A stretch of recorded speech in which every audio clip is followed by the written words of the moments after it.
Welcome back to Let's Play Final Fantasy. Last time we finished off Merilith and restored the Fire Crystal to its former glory. This time we are going to the Waterfall Cave near I still can't say that name because I don't know how to pronounce it. Ornak, I don't know. Was that it? I don't even remember because my memory is Onrak, that was it. Anyway, to get to the Waterfall Cave, you have to go up this river. This is actually my second time recording this episode, truth be told, because I kind of muted my audio to clear my... I muted my microphone to clear my throat, and I forgot to unmute it. Not even kidding, so I'm actually redoing this episode. Again, after every session I save in a different slot, so I have the file, the part 10 save, and also the part 11 save. So I can actually roll back if I need to, and I do that on purpose. That's why Splatoon took me 4 tries, because every time I had some sort of technical problem, I had to redo the entire game.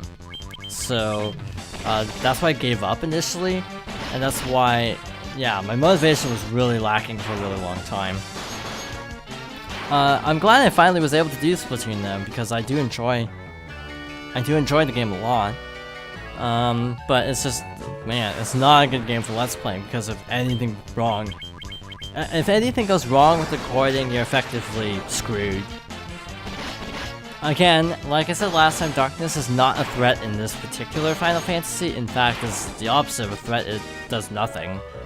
I have not seen a single attack miss because of darkness this entire LP. Not to say it doesn't ever happen, it's just I haven't seen it happen, which shows how useless darkness is. Also, in later Final Fantasies, darkness is referred to as blind. So just to clarify, if you don't recognize it, that's why. Another fact is that in the original game, the whatchamacallits, what are they called? The golden needles are actually called softs in basically every other Final Fantasy except this one. So even this game botches some of the naming conventions of the franchise, which is like confusing to me why this game, you know, they've been softs forever at this point. So it's like, why did they call them golden needles? Like, how did you botch it when this came after every other Final Fantasy? This was a Square Enix published game. Put it in perspective, that means it has to be at least 2000, like late 2003. I think it was actually 2004 in America. I might be wrong about that. I'll Google it while I fight this golem. But yeah, I don't know why they botched so many names, because like softs are softs. It's like, how you mess that up when it's been called a soft in so many games, and you just call it a golden needle, because why the heck not? I should also point out that this was the first of many remakes for the system. The only original Final Fantasy for the Game Boy Advance was actually Tactics Advance, which I hear is an amazing game. Never got around to it though. I also hear that Final Fantasy IV has a lot of glitchiness on GBA. Oh wait, it was 2004 everywhere. It was July in the US and also November in it was November in, wait a minute. Okay, that's the Canadian flag. What am I thinking? Okay, so yeah, in Canada and the US it was November and December in Eurasia. Not Eurasia, Australia and Europe. Japan got it first. We're actually probably gonna line up to when it actually came out. At the rate this LP is going, I can see it going another 15 episodes, because the bonus dungeons will actually take a fair amount of time to get through. So yeah. Also, the bonus dungeons actually include content from Final Fantasy III, including certain bosses, so this is a good time to mention that actually this game does have a lot of stuff in later games. Take this cube, Tiamat, Flying Fortress, please. This is what they call a flag. Not really by definition of what a flag is, but based on the game definition of a flag, it's a trigger for the event to get to the next dungeon. And by next dungeon, I mean the dungeon after next. It's a ways off, don't worry. We're not gonna do the Flying Fortress next, we're gonna do the Water Palace next, or whatever it's called, Water Shrine? I don't know. My voice is like really weird today because of allergies. FYI, so just thought I'd point that out. Anyway, now we actually have to go to the desert nearby and get one more optional item. By optional, I mean for now it's optional, but not really. No, what am I saying? It's not optional. We have to buy this. We do need the Bottled Fairy. We can't even do the Wind Temple without at least entering the Water Temple for a little bit. And also, just throwing this out, all Water Temples suck. If I'm not mistaken, the Water Temple is my least favorite dungeon in this game. And we all know how Twilight Princess and Ocarina's Water Temples are. Okay though, real talk. A lot of people like to diss the Water Temple. Great Bay Temple is so much worse. It is so much worse. I don't know why people are like, oh, Water Temple's awful. Great Bay Temple in Majora's Mask is way harder in every possible way than Great Bay. Okay, this is not a Zelda Let's Play, so this is not the time or place to get into that. Just on the subject of water palaces. Thought I'd throw that out there. I like Majora's Mask. It's my second favorite Zelda, but still, I admit, a lot of the dungeons are really, really tough. To me, in a sense, not directly, it's not nearly as bad, but in a lot of ways, I consider Majora's Mask to essentially be like the lost levels of Ocarina of Time. And it feels very much like that same engine, a lot of similar gameplay mechanics, but way, way harder. Sort of, again, like how the Lost levels was to the original Mario. Anyway, the Bottled Fairy we release, and it goes northeast. Off screen, I did find out that the northeast actually takes, if you go directly northeast, you end up outside the world map. So to actually get northeast, you actually have to go this way, all the way around to wherever we need to go.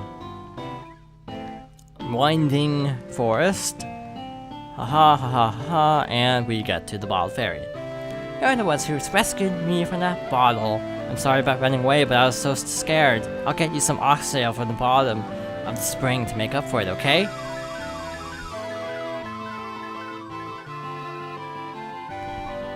I don't know what is going on with my throat today. It's not a cold because I haven't left the house in a week, but it's just allergies.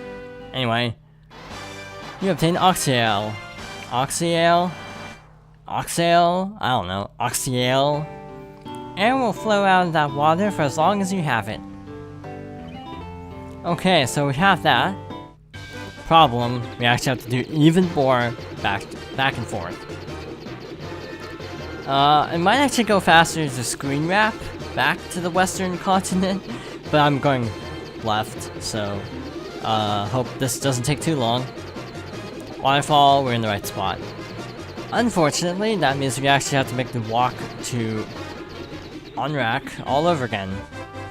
Also, off screen I got a bunch of desert enemies all of a sudden, which was baffling me because we weren't anywhere near the actual desert. I didn't get any desert enemies in the desert, only in the forest, which was like, okay, RNG, please, get your act together. I should also point out that Final Fantasy 1 has no characterization for the main characters, and that also shows in more ways than just the fact that the main characters don't really talk. Many staples of the franchise were actually introduced with Final Fantasy 2, including Cid and also Chocobos, if I'm not mistaken. But also, the game is unique because you don't have just presets. You have for actual characters. They lack personality compared to most games these days, but it's the thought that counts.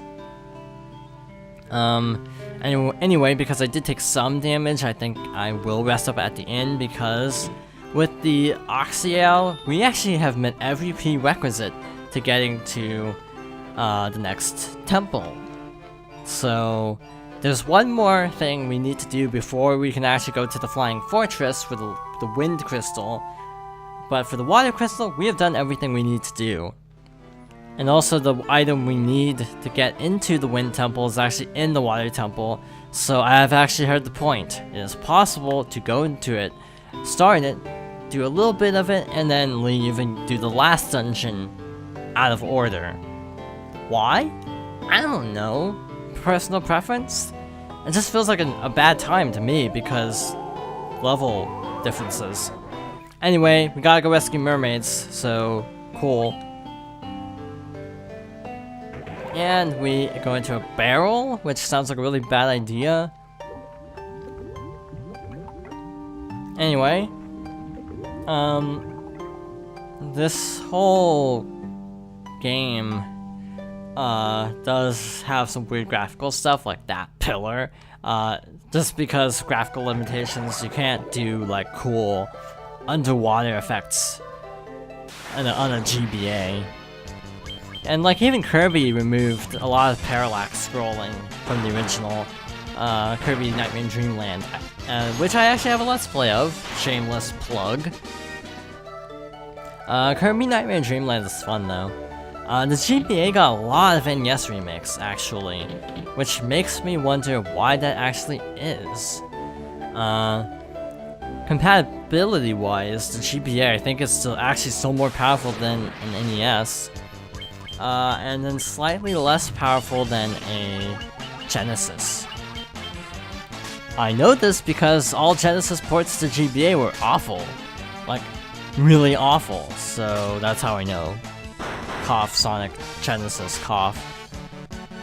Fun fact, Sonic Genesis actually came out the same day as Sonic 06, I think, if I'm not mistaken. So for that Let's Play, I was actually kind of contemplating, before I decided to shelve it for now, I was actually contemplating showing that too, the Sonic GBA port, just to see how bad it actually is, because I've actually never played it, but I hear it's awful. But again, I was legitimately considering like having it like as a bonus episode, because it came out the same day, I think. Ironically, there actually are fan movements for a GBA Sonic the Hedgehog port, which is like, wow, that is sad if they have to do it better. Yeah, Sonic the Hedgehog Genesis was the name of it. And yeah, it was said to be really terrible. And I'm getting really lost because I'm rambling. When I ramble, I get lost. There we go, stairs. Oh look, stairs, cool. Empty. Part of my problem is, originally I played this on a DS, so the screen was really tiny, so I couldn't really tell where a platform ended and water began. Playing it on a GameCube, this temple actually feels like it'll be a lot easier. Though not complaining, mind you, but I just am noting that it's gonna be a lot easier, hopefully. That being said, it's actually still kind of a tricky dungeon.